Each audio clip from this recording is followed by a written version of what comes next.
Hello everyone and welcome back to the Plocast. Today we are going to be watching The Mandalorian Season 3 Episode 5, Chapter 21. If you want to check out the Bad Batch series, we just finished that up.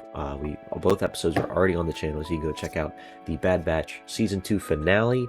I just wanted to plug that real quick because that did just happen, and both reactions are on the channel. Also on the channel are all the other Mandalorian Season 3 episodes, so if you want to go catch up and check those out. Remember our last episode? A lot of Mandalorian stuff. Yeah. And I don't mean Din Djarin stuff. A lot of Mandalorian community stuff, which is fun. So hopefully more of that. I'm always down for some world building. I think this one's longer than last one. Last one was only like 30 minutes or something. This one's I think is like 40. So what do you say we just start watching? I'll hop in. Whatever. All right. Okay. If you feel like it. If you twist my neck about it. Yeah. Cool now. Oh, pirates are gonna be in this one. Is there a problem here, Magistrate? I like how they cut out everything else, so it just seems like he goes, "Is there a problem?" and then just kills them all. Oh, there's the broken IG statue. I still don't like that. Uh-oh. Pirates. Now I will shoot first. Get it? That's a reference to the hit film Star Wars. Han Solo. I don't know if you've ever heard of Star Wars, but... I need you, Din Djarin. You're my only hope. Come on, guys. They just made it look all nice and rebuilt it all. Damn, okay. What is going on? A rebel? This is a vibe. Resistant? Not resist. Jesus, I can't speak. New Republic. What Oh, that's that guy. Oh, hey. We need help. We're under attack by pirates. You owe me a favor or something. He's yelling and crying. That looks like Filoni right there. It's the guy in the foreground with the hat, the cowboy hat. I didn't see. I think that was Filoni. Oh, cowboy hat? Then probably. Yeah. Turn this into a pirate base. Oh, I guess that's what he wants. Yeah, you know, that's what I was saying. Like, Whoa. I really thought Navarro was gonna. is that Zev? That's Zev, dude. Is that literally him? That's the voice. That sounds like Steve Blum. Dude, that's literally him. Whoa. have to go there and talk to them myself. He looks so sick. Face to face. I like your attitude. That What? does sound like him. That's him. What a shout. That's What? crazy. Dude, they have Filoni in that scene, and then they pull out Zeb. Are you kidding me? That's definitely why. I don't even care, dude. What? that is so wild. I was not Oh expecting my that at God. all. There's only two of that. Well, no, there's more than two that we know of. The two main ones are Zeb and Cal's master from Jedi Fallen Order. Yeah. This guy. Who's this guy? Oh, I What's know his his actor name. name? Oh, he's hilarious. But what's her face was in there. This is like a crossing of the storylines like we were looking for. Yeah. Dude, this guy's so funny. I forget. He is He's like in hilarious. everything. I forget his Yeah. name. Dude, the New Republic's not gonna let them do it. I think that's a bit of a leap. I'm hearing Moff Gideon never made it. Dude. Captain, this isn't Yeah, dude, what the heck happened with him? They're not a part of us, so we don't care. I feel like both arguments have points to be made. But it just shows how even the New Republic is not this all amazing, perfect solution. Like it's still El Republic. Yeah. He's gonna call Mando, I bet. Oh, he needs to. Yeah. Maybe is he goes going out there without himself? orders. Yeah. Whoa, snitch. Oh, R4. R5, I meant. One of them just like, will there be fighting? And they're yes. And everyone starts Ah! yeah. Oh, they're gonna use that for their new. Whoa, he's gonna take him up on that and put their new covert there. And the people will like them because they saved the town. Is that like you can only talk if you have the hammer? If you have the talking hammer. Remember I to think pass that around literally the is what talking that hammer. the hammer of speech. I have the hammer of speech. Yeah, it's literally what that is. That's funny. But now he's had a change of heart because Mando saved his son. He's gonna flip it and be in support. You think he's not, but he's gonna turn it. Because we are Mandalorians. Let's go. Yeah, dude. See? Oh, she's teaching them about the ship. We have Mandos versus pirates. Oh, they're gonna like drop out and jetpack down. God. Where's the rum? Where's the rum gone? Kind of a cool pirate ship, not gonna lie. Needs more flags. I guess flags in space don't really make sense though. Yeah, probably not. Through hyperspace. Yeah, it's gone. Yeah. They have to get a new one every time. Dang. I like the. Oh, he said I like the those odds. thing. That's the thing. Oh, it's been a while since we've had a he said the thing. I know. Or since we've said it. There's been things that they said, but we didn't. He said the thing then. Well, this pick up time on he that. said the thing. The thing. Oh, trailer shot. Woo! Dang, girl. Dang. He's a little ugnaught. He's got a sweater on, too. Scurvy dog. Big mustache. Come in! The Starfighter's a decoy! There's a secondary attack! Oh. Oh, it's a rare smart bad guy move. Wasn't Yeah, I expecting know. that. I was expecting yeah. Blimey, I'm chasing a Mando. I thought he was gonna like shut his comm off and go, "He's mine" or something. Yeah. Boom. Dang. Dude, I've done that move in Batman countless times. He's above you! He's below you! That's funny. I like that. It's like open the blast doors, close the blast doors. Yeah. Yeah, it's exactly like Yeah. that. Oh, she's got the ham. Oh, she's about to John Wick it with a hammer. Oh my. Someone's got to get her a real Oof. weapon. She don't need it. Oh my god. Wow. Navarro is ours. That's why she's in charge, by the way. Oh, and goodbye. You may no longer have a home. That's planet, cool. But you do now have a home. Yeah, yeah. Very nice. And thank you. Very nice. Remove your helmet. No, don't do it. Don't do it, Bo-Katan. No. Remove your helmet. No, don't do it, Bo-Katan. Don't do it. Do it, do it, do it. You have walked both worlds. You are the one who can unite. Oh, you should lead us. Yes. They're kicking her out. There's no way she's staying. Whoa, whoa, whoa. You Everybody's got. like, You need to "What? leave. You need to leave. So that we may join together once again. And she can bring all tribes I like that. together. I respect that. All different ways of Mandalore uniting. I like that. Moff Gideon. Maybe that was transport shuttle taking Moff Yeah. Gideon. Smash the ship transporting Moff Gideon. You never made it to trial. Oh. It's a fragment of Beskar alloy. Are you saying that Moff Gideon was taken by... Interesting. So, something pirates. I forget the name of the episode. I think it was just the pirates or pirates. Yeah, it might have just been pirates. I think it don't might have know. been just pirates, but I'm gonna go out here and say that was probably one of my favorite of the season. Maybe my favorite of the season. I don't know if that's like the adrenaline from seeing Zeb in live action, That or was, what, but that was I like wild. this episode kind of had everything. It had Navarro and Grief Cargo, which is always a W. It had the Mandalorians, and Din Djarin had a somewhat bigger role this time. It had really awesome action with the pirates. It had some cool cameos. Like I'm pretty sure I saw Dave Filoni in that bar, and Yeah, as well. and I guess it would be Trapper Wolf is his character. And Zeb. Nice, that. Zeb from Rebels, which is awesome. It tied back into the New Republic stuff from a couple episodes ago. Like I feel like it had pretty much everything. And the Moff Gideon stuff at the end. And the Moff Gideon stuff. And so like and it wasn't like overly long or anything. I feel like that was a really compact really packed episode with a lot of good stuff in it.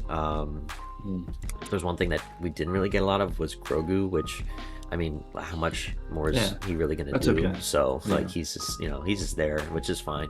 But yeah, I really liked the act. I especially liked them dropping out of the ship. That was really cool. Yeah. I like trailer shot. Yeah, I like the talking hammer.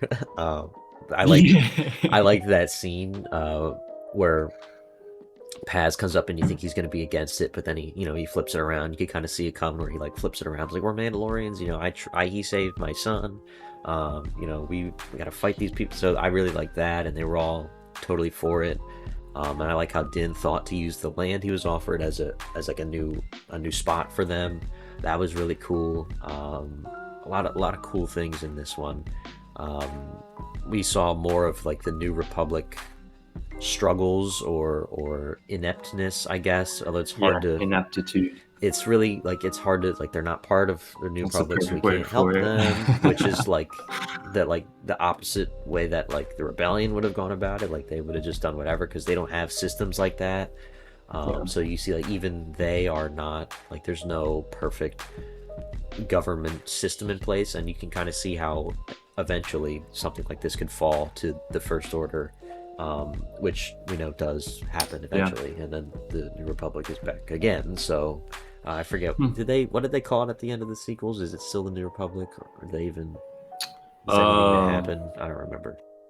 I'm not even gonna try to remember. That's how much okay. I don't like We don't need to remember that. That's okay. But we know what happens, so we can acknowledge that. Yeah. But yeah, I mean, what about you? I thought this was generally solid all around. Yes. No, yeah, you talked about it being like filled to the brim, very compact with all these storylines. I agree. But in a way that's good. Like it wasn't overstuffed. They kind of hit everything like as much as it needed to be hit, which was awesome. And then they started not Mandalorian, the Moff Gideon stuff at the end. So now we have like a trail to follow. They also started the Bo-Katan stuff. So now we have that, which we already kind of did have that, kind of new, but now it's like enunciated. So it was sick. I don't know if this is my favorite, but I do want to say like, this would be my favorite Bad Batch episode. This would be my favorite Boba Fett episode. You know, this quality standard for Mandalorian is so much higher. Like this episode rocked, and I'm like, yeah, it's just a Mandalorian episode. Which maybe I'm a little spoiled because like any other show, this is the best one. Handling all the storylines and stuff, the action, the dialogue, the set pieces, like all of it was top tier, which is crazy, dude. Maybe if they focused on one show at a time, every show could have this standard of quality. Maybe, but I'm not gonna complain about a show being good. So this was awesome. Very happy to see. Yeah. The only thing that I brought up, I just want to harp on it more because I've been thinking about it, is the helmet thing. I was like, isn't that dumb? Like now she's like, oh, whatever. The ways don't matter, and armor kind of. So then other people are gonna be like, oh, I want to do that too. But no, I think it's like, because Armor also said the new age is coming. So maybe they weren't always supposed to wear helmets. Maybe they're only wearing helmets because they're off-world. And they're like, we're not going to take our helmets off till we reclaim Mandalore. And maybe this is the first step to doing that. I don't know. We don't know that much about their creed, apart from what we've seen so far. And it's cool that already Bo-Katan has their support. And I imagine we'll see her going and trying to get the support of all the other clans spread out throughout the galaxy. And I think that means we're going to run into Moff Gideon, the clan that has him, because we saw that in the very end, the Beskar arm. Yep. And I wonder who it is. The only other Mandalorian we kind of know is Boba Fett, who's, you know, playing with those Power Ranger kids. He doesn't have Beskar either, so I Tatooine. don't think, right? I thought it was. I know the helmet is, but they found I guess his helmet like wouldn't have had a chunk. Beskar chunk in the.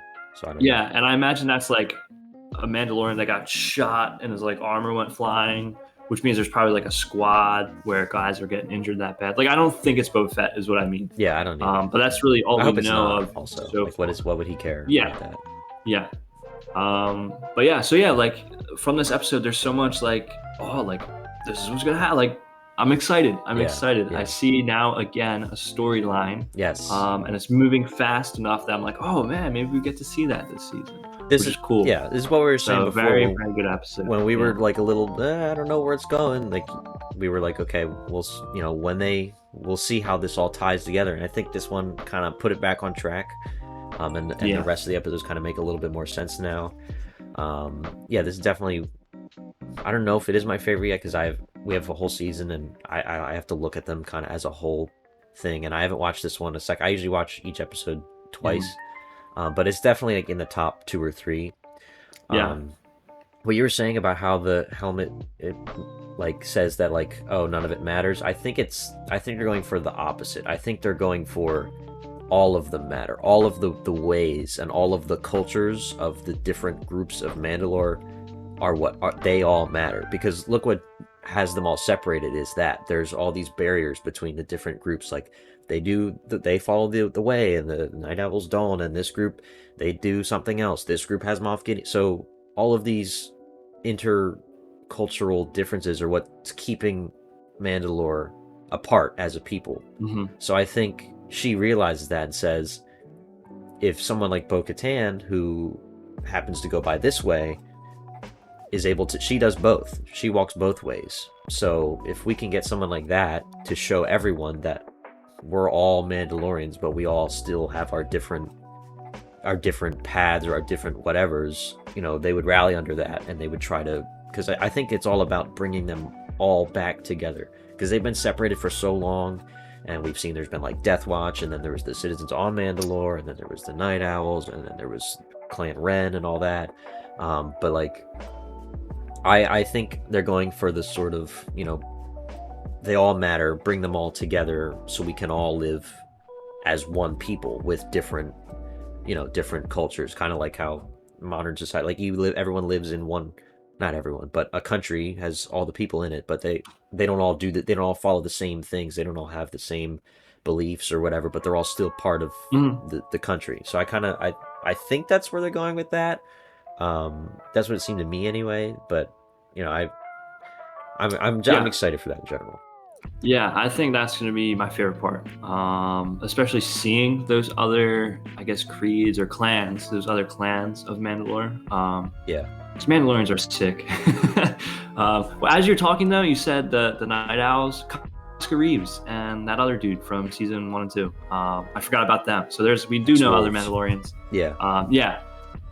So maybe we'll see them because Bo-Katan knows them. But yeah, and I think it's gonna be really cool. I like how it's all through Bo-Katan. I like that a little bit better, I think, than all through Din Djarin. Yeah, I did too. I feel like Din doesn't have to be the guy, for everything.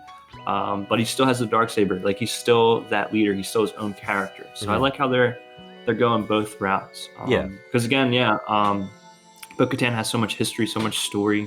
So much of her story is already built up and leading to a moment like this.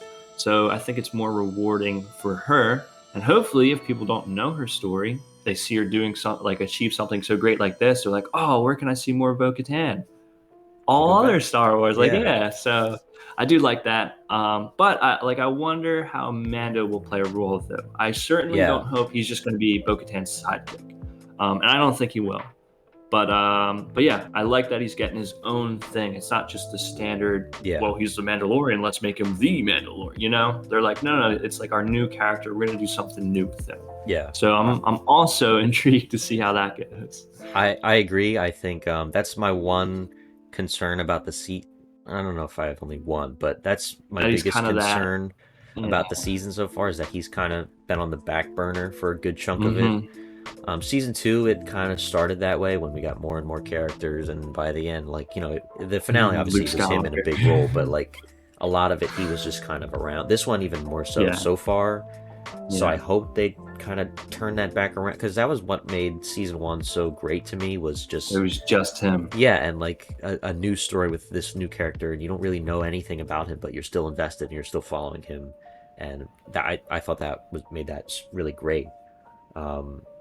So hopefully they do get back to putting him in the foreground a little bit more. I do like Bo-Katan being in the foreground, because I think she deserves it.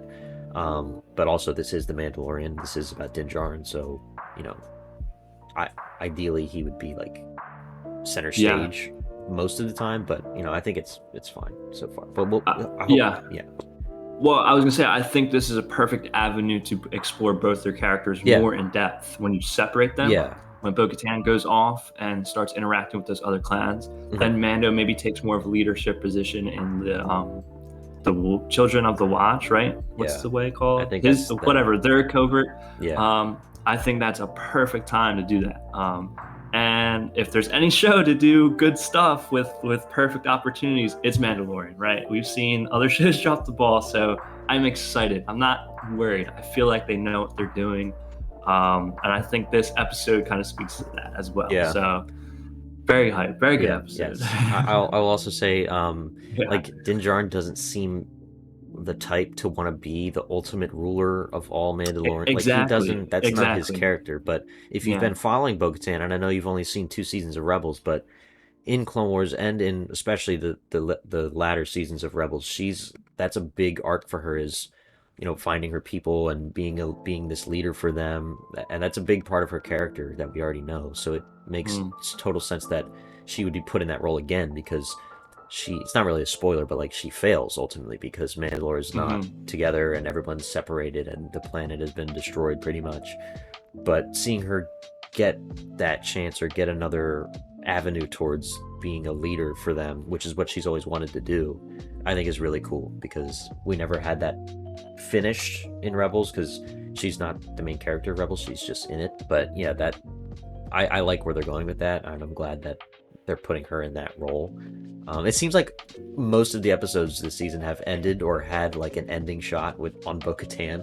It's like a really dramatic and then cut to black. And then, but that's cool, you know. Speaking of Rebels, dude, Zeb. Ooh.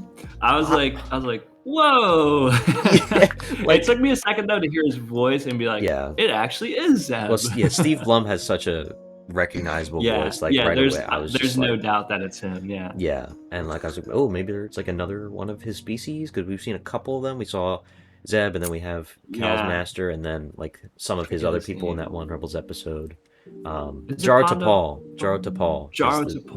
yes, from Fallen Order. Good shouts. Yeah, but like, I mean, I guess it makes sense that he would be like a pilot, or he would have some sort of role. It makes role. perfect sense. Yeah, so he looks a little older too. He's got a little gray in his beard. He looks really good too in live action. Like, I didn't look live too action goofy. as well. I mean, I'll have to look at it again. I was kind of just like, what? But yeah, I think because and it like, I agree. It wasn't goofy to where it's like, oh, I guess that's Zeb. They brought him. It's like, oh no, that's Zeb's species. Maybe it is. Oh, it is. Yeah. You know what I mean? Like, if it was too goofy, you're like, they're poorly like just dragging him into this. Right. It's like, no, it looked natural, and it just happened to be Zeb. He just at a bar chilling. Yeah, I like that a lot better. They did that well. They didn't even say his name. They didn't name him at all. Another. Shout. If you get it, you get it. Exactly. Those are the best kinds. They're the best kinds. Yeah, he didn't walk in dramatically and go, I'm Zeb. I'm Gareth Aurelius. Like, it's just like, whoa.